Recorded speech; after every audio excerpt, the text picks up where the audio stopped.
अपनी बात की शुरुआत एक बूढ़े प्यारे सीधे सरल संत की जिंदगी की घटना से करना चाहूंगा। कहते हैं एक वयोवृद्ध संत, दुबला पतला शरीर, शांत स्वभाव के, उम्र रही होगी कोई 90 साल की, अपनी साधना काल के दौरान धीरे धीरे यात्रा कर रहे थे। बीच में नदी आई, उन्हें नदी के इस पार से उस पार जाना था। संत को नदी के उस पार से उस पार जाना था। उन्होंने नदी के किनारे खड़ी हुई नाविक के मालिक से कहा, नौका के मालिक नाविक से कहा कि भैया मुझे इस पार से उस पार जाना है, जरा पहुंचा दोगे? पर बेटा मैं संत हूं, मैं फकीर हूं, मैं सन्यासी हूं, मेरे पास पैसा टक्का नहीं है। अगर तुम यूं ही सद्भावना से मुझे उस पार पहुंचा सकते हो तो पहुंचा दो। हां, मैं तुम्हें दुआओं की दौलत जरूर दे सकता हूं। नाविक ने वयोवृद्ध संत को देखा, उनके चेहरे पर उभर रहे आभा मंडल को निहारा, उनकी साधना में जीवन को देखा और उन्होंने संत को प्रणाम करके कहा कि महाराज, मैं बड़े प्रेम से आपको इस पार से उस पार ले जाऊंगा, पर आप थोड़ी सी इंतजारी कीजिए। और भी कोई व्यक्ति आ जाए जिनको इस पार से उस पार जाना हो तो महाराज मेरे 2 पैसे की आमदनी भी हो जाएगी और आपका भी इस पार से उस पार जाना हो जाएगा। महाराज तो संत फकीर व्यक्ति थे, वयोवृद्ध संत थे। उन्होंने कहा कोई दिक्कत नहीं, और वहीं बैठकर वो तो हरि स्मरण प्रभु स्मरण, हरि का नाम प्रभु का नाम जपने लग गए। कहा बेटा जब नौका भर जाए मुझे कह देना।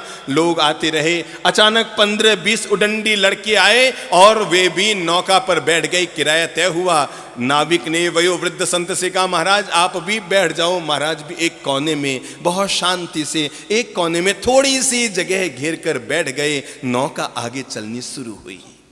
घटना को बहुत ध्यान से लीजिएगा।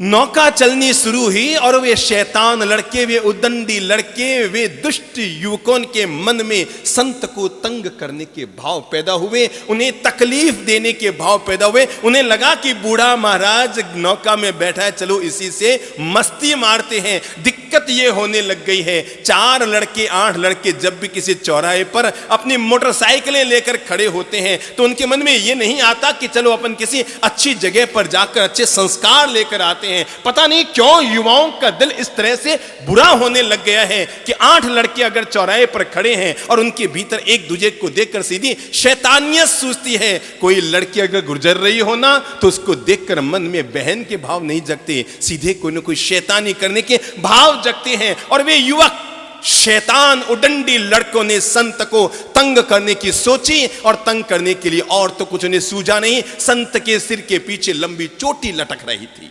छोरों ने सोचा महाराज को तंग करते हैं, महाराज को गुस्सा दिलाते हैं। अरे काहे के शांत है, देखो अब भी हम इनको गुस्सा दिला के दिखाएं। और लड़कों ने, उडंडी छोरों ने, शैतान लड़कों ने महाराज की चोटी खींचनी शुरू की। पीछे से चोटी खींचे, महाराज फिर पीछे, फिर चोटी ढीली, फिर आगे, फिर पीछे, फिर आगे, और 15-20 बार ऐसे चोटी खींचते गए। पर महाराज बिल्कुल शांत रहे। उडंडी लड़के इतने में ही शांत न हुए और उन्होंने महाराज की धोती खींचनी शुरू कर दी। चोटी खींचने से जब महाराज को गुस्सा नहीं आया तो उन्होंने उसकी धोती खींचनी शुरू कर दी। पीछे से धोती खींचनी शुरू की। महाराज फिर भी शांत रहे, कोई प्रतिक्रिया नहीं की। उदंडी और शैतान लड़के इतने में ही शांत न हुए और उन्होंने उस बूढ़े वयोवृद्ध संत को उठाया, पांव से पकड़ा और नदी में उल्टा लटकाया। शैतान लड़कों ने वयोवृद्ध संत को नीचे पानी में लटकाया, बाहर निकाले अंदर डाले, बाहर निकाले अंदर डाले, और बेचारा बूढ़ा संत गुल करता रहा पर उसने कोई प्रतिक्रिया न की। लड़कों की शैतानियत कम न हुई, निकालते जाएं डालते जाएं, निकालते जाएं डालते जाएं। नाविक ने भी रोका, तुम क्या कर रहे हो, छोरे कहां माने, बैठ। और ये कहते हुए उन्होंने बूढ़े संत को और तंग करना शुरू किया। ये सब देखकर संत का एक भक्त देव नौका में अचानक धड़ाम से प्रकट हुआ और प्रकट होकर सबसे पहले उन्होंने लड़कों को ललकारा। कहा नालायकों, दुष्टों, पता है तुम क्या कर रहे हो, एक महान संत को तंग कर रहे हो, उनकी साधना को प्रभावित कर रहे हो। अरे अगर इन्होंने शाप दे दिया ना तुम्हारी 7 पीढ़ी पानी पीने लायक भी नहीं रहेगी। देव ने संत को वापस नौका में सम्मान पूर्वक बैठाया।